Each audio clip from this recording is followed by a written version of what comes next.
when Russia illegally invaded Ukraine, the European Union took sanctions immediately. We've got an 18th package of sanctions since the start of that war. They're still not the first shadow of a sanction against Israel as such. So these are obviously double standards. One violation of international law sparks sanctions, another violation of international law does not spark sanctions. But this goes a lot further, I think, than just double standards. This is an active complicity in what is now widely regarded, also, by the way, by Israeli historians and experts of genocide, as an ongoing genocide. Starvation, famine, that's documented. You can find the images, the numbers on social media, the United Nations, and so on and so on. So it's not like we don't know what's ongoing.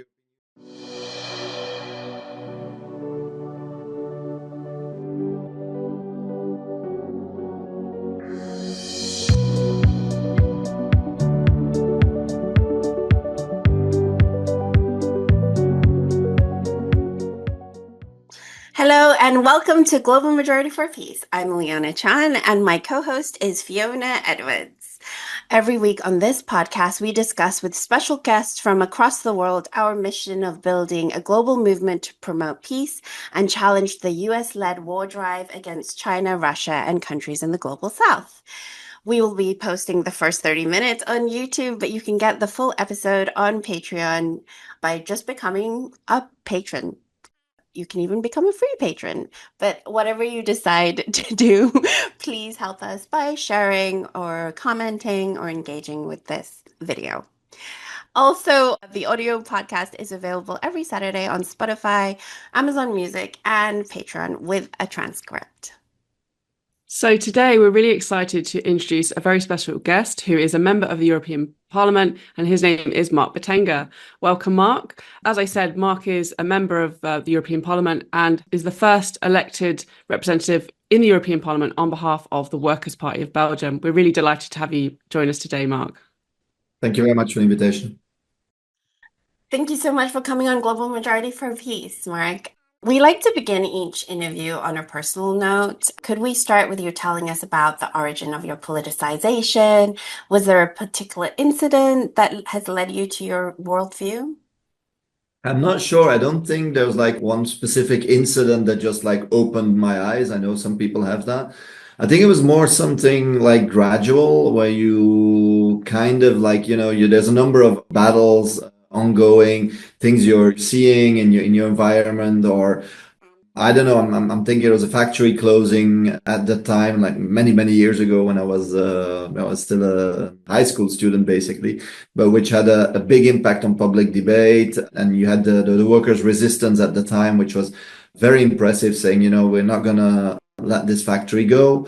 So that was very inspiring. We had just as I started college, basically, we had an asylum seeker, a young woman that was expelled from Belgium and was basically killed during her expulsion, which was extremely violent episode, but which clearly also created, thankfully, a big movement of solidarity. And which obviously I was part of, and because it showed so many things, it brought you into the unequal relations between what we now say the North and the global South, and the history as well, and then the violence of current policies, this interaction. So I'd say there's been a few things that came together. I didn't have one moment of, I don't know, illumination or hallelujah moment.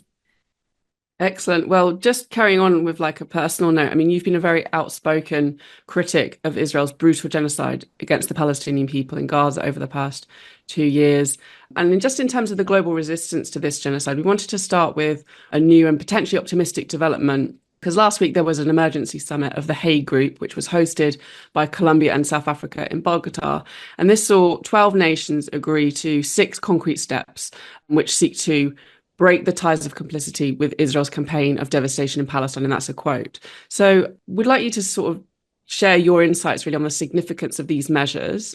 What do you think this development says about the global fight to stop Israel's genocide against the Palestinians, and any assessment you have on how likely these measures are to yield some tangible results in the situation? Well, it's unprecedented for sure, and it's very, very important. I think we cannot overstate the initiative that's being taken. It's basically about countries that say, we want to avoid a situation in which certain countries are immune to international law, are immune to prosecution for crimes against international law or international humanitarian law. And so we want to coordinate a number of measures, which is basically what would have happened in, I would say, any other case of this kind of crimes if it been committed by any other country. But yeah, as we have seen that the countries from Europe, the United States have stood by Israel, basically. These initiatives come from the global south, from a number of countries from the global south that basically agreed on very, very basic and normal measures, really. If you look at them, it's like preventing arms exports, preventing their ships from carrying arms or munition equipment towards Israel. Review public contracts. Like, are there contracts that you have with institutions that basically support Israeli illegal occupation? Support universal jurisdiction mandates, also very important, to make sure that victims of international crimes get the justice they deserve. So all of these measures in reality are, I want to say, very logical, very the basic thing of what countries should be doing. Now, of course, what makes them exceptional is the fact, as I said, that countries from the global north have not been doing this, have been doing the opposite. There's still weapons, arms going through Europe to Israel, for example. Of course, the United States play a very big part in arming Israel, notwithstanding everything that's ongoing in regard to the genocide in Gaza, but also, and I think this is important, also in regard to the illegal occupation of the rest of Palestine.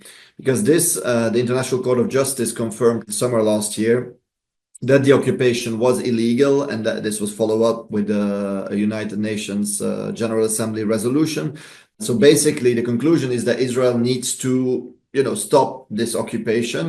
Within there was a 12-month deadline that was put ahead, but it also carries obligations for other countries. It means that you should not do anything, have any relations with Israel or with companies there, universities, whatever, that may basically entrench this occupation, support this illegal occupation, right? And so these countries from the Hague Group basically put this on the agenda, say, we need to be looking at this. And the contrast, I think, with countries from Europe is very, very big. The European Union and European countries are widely complicit in what is ongoing right now in Palestine. Why? Well, because of the relationship we have with Israel. The European countries, they do not have a normal relationship to the state of Israel. They have a privileged partnership with Israel, a privileged partnership that regards trade, of course. So about 1/3 of trading goods is between Israel and European countries. Also public funds. For example, we've got this, it's called association agreement. So it's kind of a privileged partnership agreement between the European Union and Israel, which gives Israel access to public money, European subsidies, for example, for research and development. And so we're basically funding research and development in Israel. The Commission, the European Commission, kind of the executive at the European level, then says, no, but this is mainly, there's no military applications in this. But if you're funding, I don't know, the development of new drones, you know that these drones can be used and will be used. And it's not only about research and development, we even of like potentially dual use goods, even if they claim these goods are purely for civilian purposes. We found out recently, thanks to the work of a few investigative journalists, that basically even the European Defense Fund is cooperating with an Israeli company, an Israeli public weapons company. So you've got this situation in which there's money, European money, going directly to the Israeli Ministry of Defense, going to public arms companies, this military industrial complex of the state of Israel.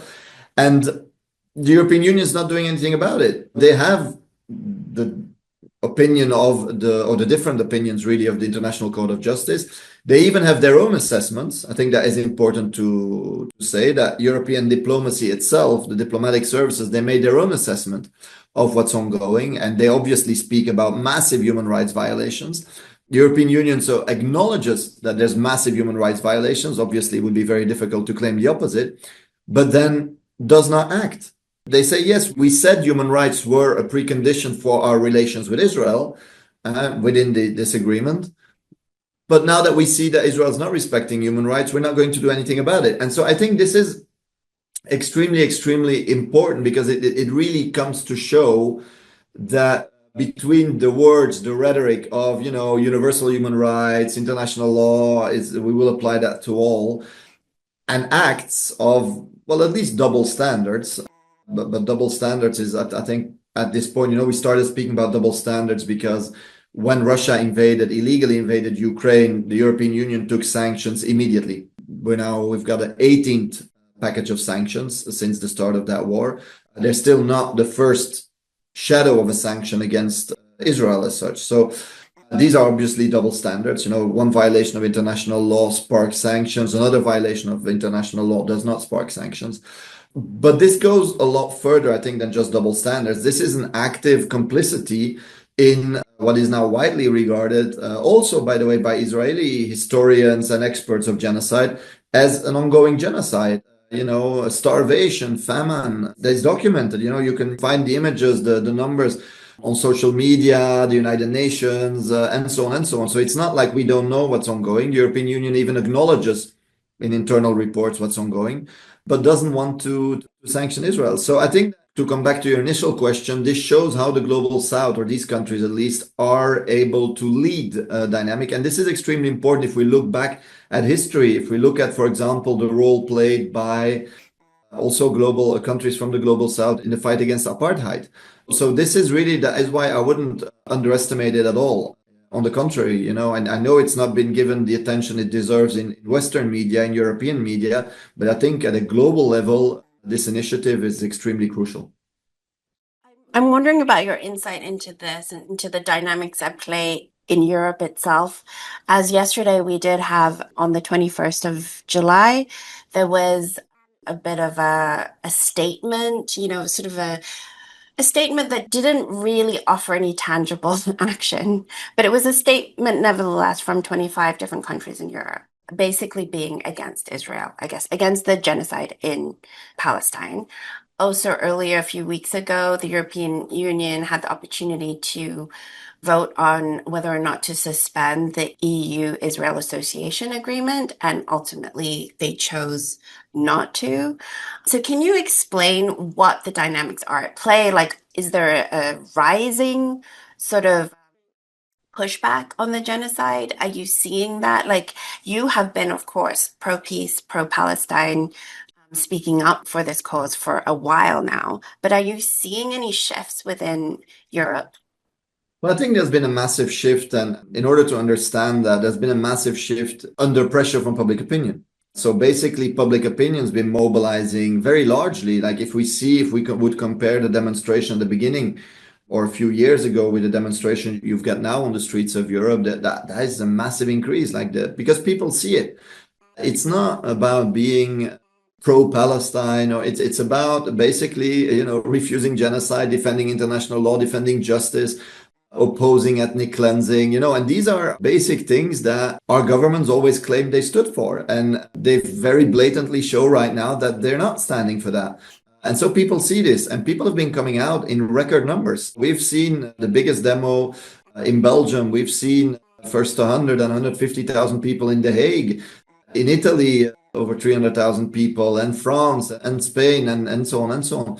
So basically, whatever shift there's been is under pressure of the public opinion and the people standing in solidarity, because the complicity on the other end of governments has been, as I described, absolutely total, where they are violating their own obligations under international law.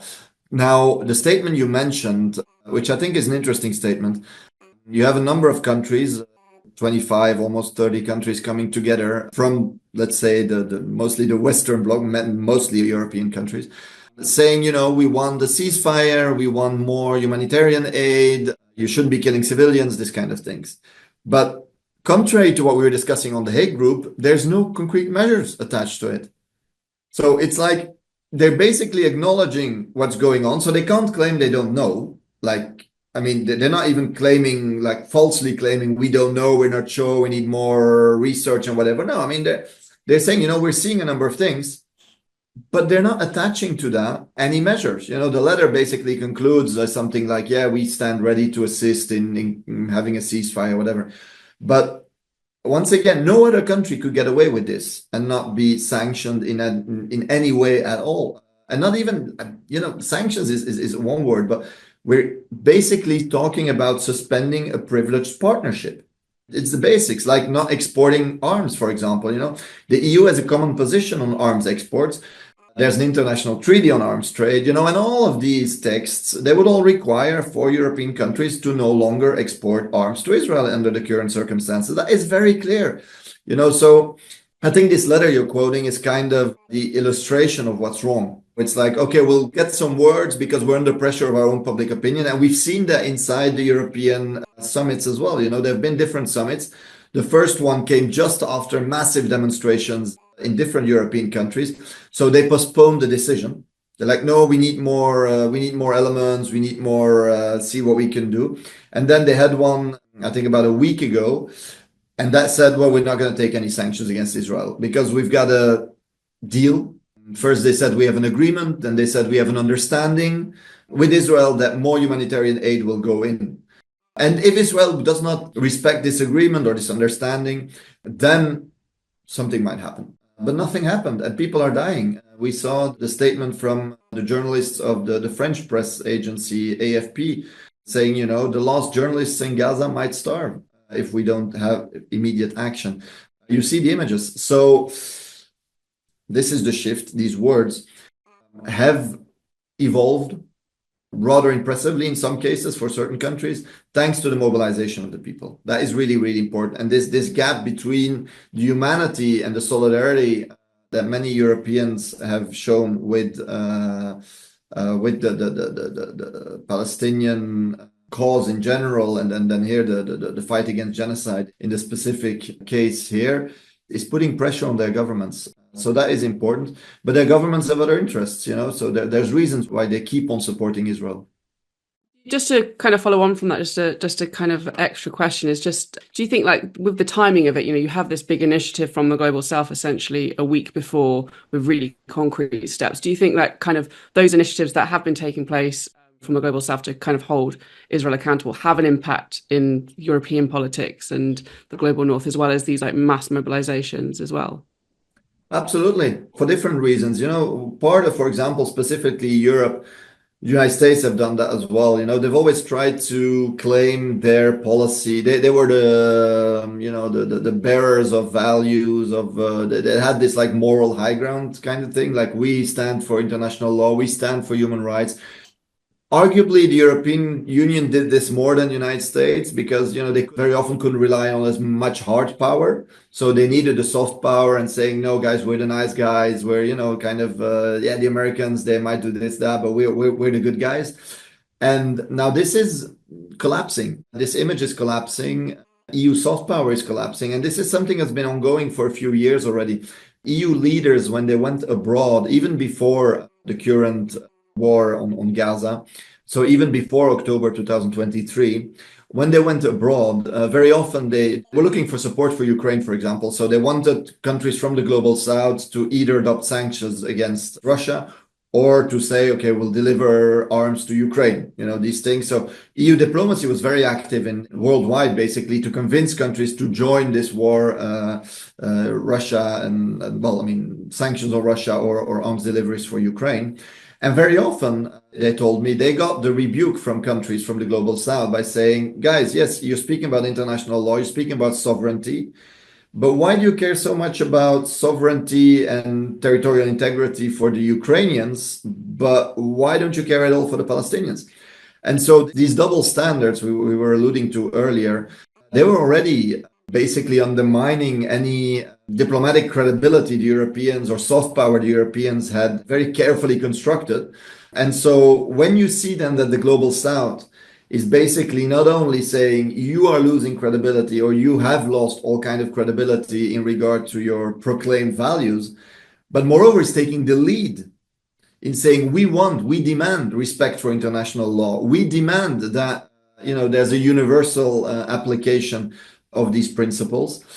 Well, you lose you lose the leading role you have thought or hoped or constructed for yourself. And so this puts a lot of pressure, because you can see that this discussion of so-called moral superiority or whatever that the European governments would like to claim in order to, cover up for what really is an interest-based policy is being transferred. You can see that a country like South Africa, for example, going to the International Court of Justice, on basis of the Genocide Convention, is doing a job. That's normal. That's perfect. It's very courageous. It's an impressive initiative. The same thing with other countries that have tried, and very often countries from the global south. So they're holding the West accountable. They're putting also a mirror in the face of the West, saying, this is who you really are. This is what you're really doing. So yeah, I think there's a double dynamic. There's a dynamic of internal pressure, and there's a dynamic of external pressure. Well, it's definitely, like you say, unprecedented shifts really in the global situation. And it'll be very interesting and important to see, how much more the global south can kind of put pressure in the situation to end, what's taking place really in Gaza. So just on another note, which is related, is the issue of militarism, which is really high on the agenda in Europe and in the global north as a whole. So in March of this year, we saw an announcement of a major new initiative, Rearm Europe Plan, Readiness 2030.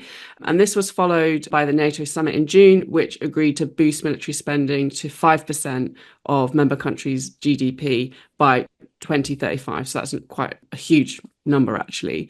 So Europe appears to be increasingly in lockstep with Washington's global war drive. Obviously, military spending in the US is through the roof. So how sustainable do you think this position is within Europe in light of what we're seeing in terms of rising poverty, the ratcheting up of austerity measures, and how that's putting huge pressure on living standards and dismantling public services and, having a huge impact on the people? Well, I think it's very, very good that you frame it this way, because that's really what's ongoing. I mean, there's this shift from, let's say, welfare to warfare, which is very obvious. I mean, it's funny. Sometimes they deny it. If we say it like, you're taking money away from our social security, for our pensions, to give it to this military industrial complex, you'll have mainstream politicians saying, no, that's not the case. You're lying, whatever. But basically, they're admitting it themselves. If you look at Mark Rutte, for example, who was Secretary General of NATO, he was very clear. Said, you can. He went to the UK as well, saying, you can have your national health service, you can have your pensions, but then you'll be occupied by Russia. Basically, that's what he was saying. You need to. You'll be speaking Russian or something. So they're putting the contradiction very clearly. They're gonna, defund, and we see this. We see this in many European countries. The attack also in Belgium, our new government just got this summer agreement, which is basically an anti-social revolution. It's bringing us 40 years back in time in regard to the regulation of, labor protection, working hours, night labor, and so on. So this is very important to show this parallel. The money that is going to be given to arms, it is being taken away somewhere else, or it's not going to be available for, very necessary investment. The social situation in Europe is very, very bad right now. I mean, on the emergency services in any given European country, you risk waiting for hours on a bed before anyone can actually see you. People have died in those situations. You've got the transport infrastructure, railways, which are substandard in many countries due to a lack of investment. You've got schools, you've got housing issues, and so on. So this is the context. And you've got financial issues. We've got this poverty barometer, which is published every September, I think, yearly, which says, there's a lot of people that cannot even respond to the basic needs of their children, or they have to cancel any basically trip or any holiday because they just can't afford it anymore. And so the social situation in Europe is very, very bad. And in this context, taking away basically more money or let's say more available money, putting it there, will create more social resistance. And you can see that there's been an increase as well in repression. You can see that they're preparing more repression. There's laws being proposed or being voted in different countries. We've had it some time ago now in Spain, but you've got it in Italy. You've had restrictions in Germany. In Belgium, there's one of these laws that was mentioned again in the governmental in the policy declaration of the new government. So there's this increase in social resistance, which we see. There's a number of repressive measures that are either being used or prepared. And thirdly, if you argue to make this point, if you say, listen, guys, we don't need all this money for defense. We're already outspending Russia by a lot. I think NATO countries outspend Russia, 10 times? And then they tell us, yes, but, bullets cost less in Russia than they do in Europe. Okay, but even adjusted for purchasing power parity, we outspend Russia by a lot. We've got, by the way, I think this is numbers from a British think tank saying that we've got twice as many fighter jets as Russia does. We got, I think, 3 times as much artillery or tanks. We've got 4 times as many warships. So if with all of that material and all of that money you're spending, you'd be unable to defend yourself, then the issue is not the quantity of money you're putting at it. Then there's something else. Either you're really bad at using the money, really, really bad, or you want that extra money to do something else, to actually defend your interests in a world that is changing. Because everything we were discussing earlier on these countries from the global south taking different initiatives, not following the lead of the United States or Europe, for example, on Russia and Ukraine, they've been seeing this as a mutiny. As our Secretary General wrote this book as well, Mutiny, to express this dynamic where you see the global south countries are coming and are saying, we won't accept business as usual. And so this militarization enters this kind of mind frame. This militarization makes no sense, by the way. So NATO now imposes or proposes, suggests, pressures, let's say, countries into, I'm careful because basically NATO cannot force countries to step up to the objectives that they propose, but at the same time, there's clearly massive pressure through NATO. But to spend 5% of GDP on arms, on military expenditure. Now that is a lot. 5% of GDP is not 5% of government budget. It's a lot more. For example, in Belgium, we would go from, I think, about 8 billion right now to over 30 billion. So that's a lot of money to put in defense, so-called defense. But first, it makes no sense because why would you, 5% of GDP, it means that when you increase the GDP, when you increase the wealth that's being produced in your country, automatically defense expenditure would increase as well. Why would you do that? Like defense expenditure should be based on a needs analysis on this is complete militarization where you say, we want basically to create this EU or European military industrial complex. Secondly, the United States are pushing for this for 2 reasons. They know that EU economies and industries cannot absorb this 5% so that they will buy US weapons. So it's very good for US companies. And secondly, they obviously want to concentrate on the Indo-Pacific. So there's this focus on China as a competitor, which says the US says, well, why Europe should take care of what they then call the eastern flank of NATO, basically to control Russia, to control this part.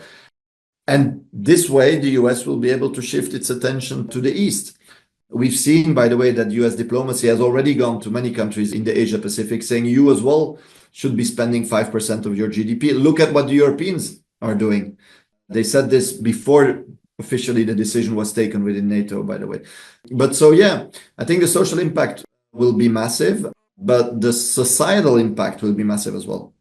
Because if you put this much money into one industry, while other industries, I'm thinking of the steel industry, I'm saying the automotive industry, are being let down and are basically, being deindustrialized, the kind of economy you have will change as well. You'll have an economy that has basically an incentive for war because, you can producing tanks. It's like if you want 1,000 tanks for a steel factory, it's about 3 days work, like to have the necessary steel to produce 1,000 tanks.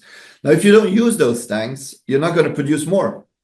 So you need to use them. Kaja Kallas at some point in his speech said as well, I think she was speaking about Russia, like you don't produce all those weapons if you don't want to use them. Now, this was a very interesting and worrying statement, So I'm worried about the social impact, but I'm also worried about the kind of economy and the kind of continent we're going to have, because it's going to be a war-oriented continent. And we have seen that the European Union or European countries, they have not been, or NATO at all, defensive. Like it's not, they also say NATO is a defensive alliance, but European countries have been involved in a lot of violations of international law. We know NATO's intervention in 1999, so that's a very long time ago, but I was born, and against Yugoslavia at the time was not legal according to international law. The Iraq War in 2003 was a violation of international law. The war, or at least the regime change operation in Libya in 2011 was not covered by, there was a resolution from the Security Council of the United Nations, but it didn't go that far. You've had the illegal occupation of Afghanistan for 20 years, where basically to replace the Taliban with the Taliban. So all of this shows that basically this rearmament, so-called rearmament, does not have much to do with basic defense, because the issues would be different. It has to do with an outspoken, really, view of Europe should be able to intervene, also on the other side of the world. This is not something. See, we've got an ad run by the Belgian army saying our army intervenes on the other side of the world to keep you safe. Now, NATO obviously would be in favor of that. So this is a little bit the battle we face. We face a battle, obviously, socially. We face a battle on the kind of economy we want and on the kind of foreign and defense policy we want. And this is a contradiction between the needs of the people and the drive of imperialism on the other hand. Thank you for watching the first part of our interview. Please head over to patreon.com/EmpireWatch to watch the full episode. The podcast is also available as an audio on Spotify and Amazon Music every Saturday.